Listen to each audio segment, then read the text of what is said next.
Hello friends, welcome to sports allrounder YouTube channel. Kabaddi தான் PKL 12 தான், option தான் 31 சனிக்கிழமை சாயங்காலம் 7 மணிக்கு தான். Are you ready? எல்லாம் ஜாலியாக இருப்பீங்க. எஸ், பெரிய பெரிய ஸ்டார்லாம் வராங்களே இந்த வாட்டி எல்லாருமே. ஆஷுப் மாலிக், நவீன் எக்ஸ்பிரஸ், பவன், பர்தீப், சச்சின் தன்வர், அவர் பெரிய பிளேயர் அமைங்க. ஆமாம், பெருசு தான். 2.25 கோடி எடுக்கலையா நம்ம? அண்ட் ஷாதுலு, மணிந்தர் சிங், ஃபசல், டக்குன்னு ஞாபகம் வர மாட்டேங்குது, அர்ஜுன் தேஷ்வால். எனிவே ரைட், இப்போ என்ன பேச போகிறோம் அதை சொல்லு. பவன் ஒரு இன்டர்வியூ கொடுத்தாரு கடன்னு. இப்போ நிறைய வீடியோ வரும் அடிக்கடி, எனக்கு தேவையில்லாம் உங்களோட ஆதரவு தான். அது இல்லாமல் நிறைய பேர் சில வீடியோ பற்றி பேசுங்கன்றீங்க, டைம் இல்லை, உங்களுக்கே தெரியும், எனக்கு ஆஃபீஸ் வேலை இருக்குது ஒன்று. ரெண்டாவது, முக்கியமான வீடியோவே லைன் அப்பில் நிறையா இருக்குது, ஒரு 7-8 வீடியோ ரெடியாக இருக்குது, 1 by 1 வந்துகிட்டே இருக்கணும். ஏன் சொல்கிறேன்னா, இப்போ ஒருத்தர் கேட்டார் அஜிங்க பவரை பற்றி ஒரு வீடியோ போடுங்கன்னு. டைம் இல்லை பிரதர், டைம் இருந்தால் ட்ரை பண்ணுறேன். ஏன்னா 2 நாள் நிறைய இன்டர்வியூஸ் வரும். இன்றைக்கி மத்தியானம் வேறு ஒரு நேர் போட்டிருந்தார், சார் நிதிஷ்குமார் இன்டர்வியூ வருது சோஷியல் மீடியா இன்ஸ்டாவில், அதை பார்த்து டிரான்ஸ்லேட் பண்ணுங்கன்னு. தமிழ் தலைவாசு இன்னைக்கு புதன்கிழமை சாயங்காலம். ஸோ அதெல்லாம் வேறு இருக்குது. ரைட், இப்போ பவன் என்ன சொல்கிறார் அதை சொல்லு, கதை சொல்லாத அப்படிங்கிறீங்களா? ரைட், அவர் 4 கேள்வி கேட்டாங்க, அவர் டக்குன்னு பதில் சொன்னார். இங்கிலீஷில் கேட்டாங்க, அவர் ஹிந்தியில் தான் பதில் சொன்னார். அப்படியே நான் ட்ரான்ஸ்லேட் பண்ணிடுறேன். புரிஞ்சவங்களுக்கு ஓகே, புரியாதவங்களுக்கு யூஸ்ஃபுல்லாக இருக்கும். அப்புறம் ரிலீஸ் பண்ணிட்டாங்களே ஒன்று, அதை பற்றி என்ன நினைக்கிறேன்? எடுத்தோன்னே கேள்வி பாருங்கள், ரிலீஸ் பண்ணிட்டாங்க என்ன நினைக்கிறேன்னு.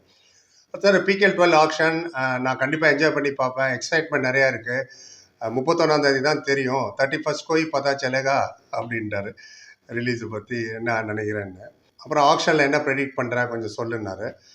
கிட்டத்தட்ட இது மெகா ஆக்ஷன் மாதிரி தான்னாரு. இது மினி ஆக்ஷனே கிடையாது. ஏன்னா பெரிய பெரிய பிளேயர் எல்லாருமே வராங்களா, ஆஷு ஆரா, அர்ஜுன் ஆரா, தேவாங்க் ஆரா, இன்னும் பெரிய பெரிய ரைடர்லாம் வராங்க ஆக்ஷனில். அதனால் கிட்டத்தட்ட இது மெகா ஆக்ஷன் மாதிரி தான். இந்த சீசன் ரொம்ப ரொம்ப இன்ட்ரெஸ்டிங்காக இருக்க போகுது பிகேல் 12ன்னாரு. கேட்டாங்க யார் மோஸ்ட் எக்ஸ்பென்சிவ் பிளேயரை வருவாங்கன்னு நினைக்கிறவங்க கணக்குப்படின்னு. ஏன்னா போன சீசன் இவர் சச்சின் தன்வர், அதுக்கு முன்னே 2 சீசன் நம்ம பவன் தான். ஸோ இப்போ கேட்டாங்க யார் மோஸ்ட் எக்ஸ்பென்சிவ் பிளேயராக வருவான்னு நினைக்கிறேன்னு. ஆக்ஷனை முன்கூட்டியே கணிக்க முடியாது, ரொம்ப கஷ்டம். எனக்கு என்னமோ மெருகாசா லக்ராக்கி ஷாதுலு எக்ஸ்பென்சிவ் பிளேயர் ஹோ சக்தான்.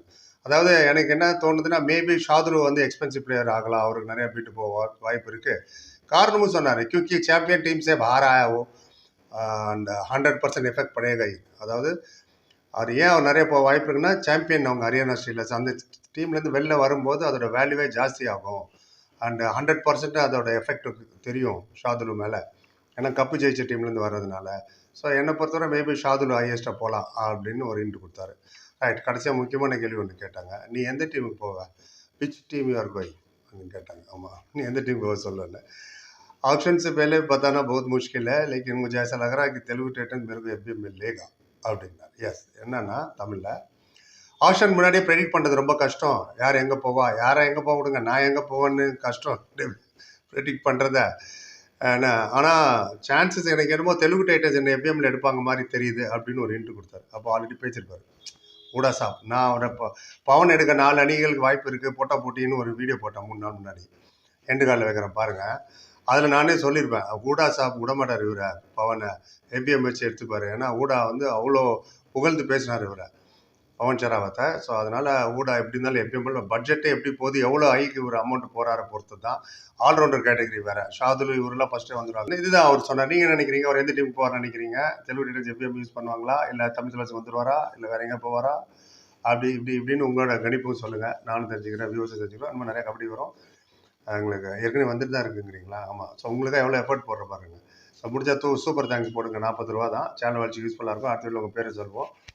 யூடியூப் உங்கள் பேர் பக்கத்தில் உங்களுக்கெல்லாம் தேங்க்ஸ் போடுங்க. ஏன்னா அவ்வளோ வியூஸ் போகிறதுல உங்களுக்கு தெரியும் எவ்வளோ வீடியோ போட்டுருக்கோம் பாருங்கள். இந்த மாதிரி ஆப்ஷன் அன்றைக்கி நிறைய பேர் இன்டர்வியூ லைன் அப் எல்லாம் எழுதி வச்சிருக்கேன், 1 by 1 வந்துட்டே இருக்கும். பொறுமை பார்த்து லைக், கமெண்ட், சேனல் சப்ஸ்கிரைப் பண்ணி. Thank you so much.